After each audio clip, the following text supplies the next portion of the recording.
রাজশাহীর পুঠিয়ায় প্রায় ৮,০০০ পরিবারের কেউ পায়নি বিধবা ও প্রতিবন্ধী ভাতা। বহু মানুষের হয়নি ঈদের আনন্দ ও নতুন কাপড় কেনা, কেউ কেউ কিনতেই পারেননি মাংস। ফলে ওই ৮,০০০ পরিবারের ঈদের আনন্দ সরাসরি বঞ্চিত। সরকারি ভাতাভোগীদের অধিকাংশরা মূলত ওই ভাতার টাকার উপর নির্ভরশীল। উপজেলাটিতে বিধবা ভাতাভোগীর সংখ্যা প্রায় ২,৮৪৪ জন আর প্রতিবন্ধী ভাতাভোগীর সংখ্যা ৫,০০৩ জনের মতো। এদের কেউ কেউ আফসোস প্রকাশ করেছেন, আবার কেউ কেউ ক্ষোভ। ঈদের মধ্যে টাকা দেয়নি, ঈদের আগে পাইছি, এবার ঈদের দেয়নি।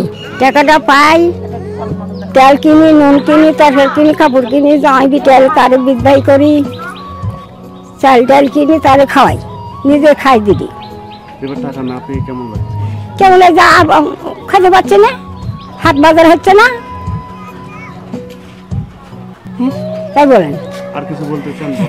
আর কি বলবো, এখন না টাকা না দিলে কি করবে তাই বলেন। আমার হাত আপনারা যদি না দেন তাহলে কি করছো মানে বলেন, আপনারা দিলে আমরা খাইতে পারি। অন্যদিকে কান্নাজড়িত কণ্ঠে দুই প্রতিবন্ধী নাসরিন ও রাশেদুলের মা রাশেদা বেগম বলেন, আমার দুই পাগলের জন্য কোনো নতুন কাপড় কিনে দিতে পারেনি, এমনকি লাচ্চা সেমাই আর একটু মাংসের ব্যবস্থাও করে দিতে পারেনি। সত্যবালা নামের একজন ভাতাভোগী, তিনি বলেন, ওই টাকা পেলে আমি চাল কিনে বাজার সদাই করে না খায় রোজা থাকি, আমি কোনোদিন পান্তা খায় রোজা থাকি, এরকম অবস্থা গেছে আমার। আমি পান্তা খায় রোজা থাকিছি। এবার টাকা না পেয়ে কেমনে চাল কিনবো? এবার টাকা না পায় কষ্ট হইতে হলো।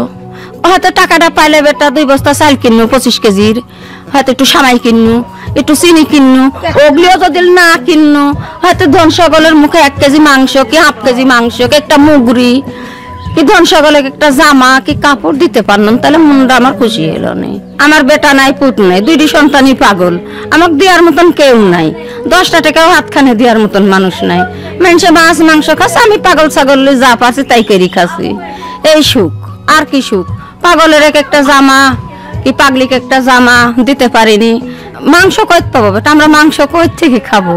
আমার টাকা নাই, পয়সা নাই, মানুষ বেটা ছেলে হয়, সংসার চালাতে পারে না। এই টাকা দিয়ে একবার আমি চাল কিনি বেটা, চাল কিনে ওইভাবে কোন রকমের ঠেকাবাজি করে চলি। ঈদ কাটলো, এখন কষ্ট মানুষের ফেতরা টাকা পয়সা দেয়, খুব কষ্ট করে চলে বেচারিরা। পাইনি, আর ভাই পাইনি, তারপরে হলো এদিক মেলা মানুষ পাইনি। কি টাকা পায়নি?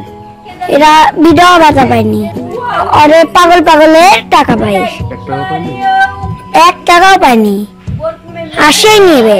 এসব বিষয়ে পুঠিয়া উপজেলা সমাজসেবা কর্মকর্তা মোহাম্মদ রবিউল করিম জানান, আমি মনে করেছিলাম ঈদের আগে সবাই ভাতার টাকা পেয়ে গেছে, আমরা পেরোল পাঠিয়েছি, কাল আরো বিস্তারিত জানাতে পারবো। দিদি আমাকে বললো যে এই ঘটনা, আমরা তো পেরোল টেবিল সবই দিয়ে দিয়েছি, এখন ওটা তো বাই রোটেশনে আসে, আর এটা সার্ভারের একটা কিছু ওখানে সমস্যা ছিল, এগুলো নিয়ে হচ্ছিল আর কি, প্রবলেম হচ্ছিল। কালকে আমরা গেলে জিনিসটা আরো বুঝতে পারবো আর কি। এ বিষয়ে মুঠোফোনে জানতে চাইলে রাজশাহী জেলা সমাজসেবা কার্যালয়ের উপপরিচালক মনিরা খাতুন বলেন, বাংলাদেশ ব্যাংকে রাজশাহী জেলার জন্য পেরোল পাঠানো হয়েছে, কেন টাকা পায়নি সেটা জানি না, তবে খুব দ্রুত টাকা পেয়ে যাবেন তারা, এই সপ্তাহে না পেলে সামনের সপ্তাহের মধ্যে পেয়ে যাবেন, এমনটাই বলছিলেন রাজশাহী জেলা সমাজসেবা কার্যালয়ের উপপরিচালক মনিরা খাতুন। আমি ওই অফিসারের সাথে কথা বললাম, হ্যাঁ, ওই অফিসার আমাকে জানালেন যে অনেকেই টাকা পায়নি। ওই যে না পাওয়ার একটাই কারণ, যে হ্যাঁ না পাওয়ার একটাই কারণ হচ্ছে, না পাওয়ার একটাই কারণ যেটা বাংলাদেশ ব্যাংক হয়তো টাকা ছাড় করেনি, এটা একটা কারণ। তবে আমাদের কোনো অবহেলা নাই, আমরা হচ্ছে পেরোল সঠিক সময় সবগুলো পাঠাই দিই। এখন আমাদের তো করার কিছু নাই এখানে, বাংলাদেশ ব্যাংক যদি টাকা ছাড় না করে তাহলে আমাদের করার কিছু নাই এখানে। আমাদের সরকার যেভাবে নির্ধারিত ডেট ছিল, নির্ধারিত ডেটের মধ্যে আমরা পেরোল দেওয়া সম্পন্ন করে দিয়েছি। এখন বাংলাদেশ ব্যাংক হলে প্রতিদিন কত 300 বা 400 বা 3000 এরকম ওনারা টাকা ছাড় করে। এখন এরকম করতে করতে হয়তো বা লাস্টের দিক দিয়ে যে পাইনি, তবে এই খুব শীঘ্র পেয়ে যাবে, এই সপ্তাহে নাহলে সামনের সপ্তাহে পেয়ে যাবে ওনারা, সমস্যা নাই।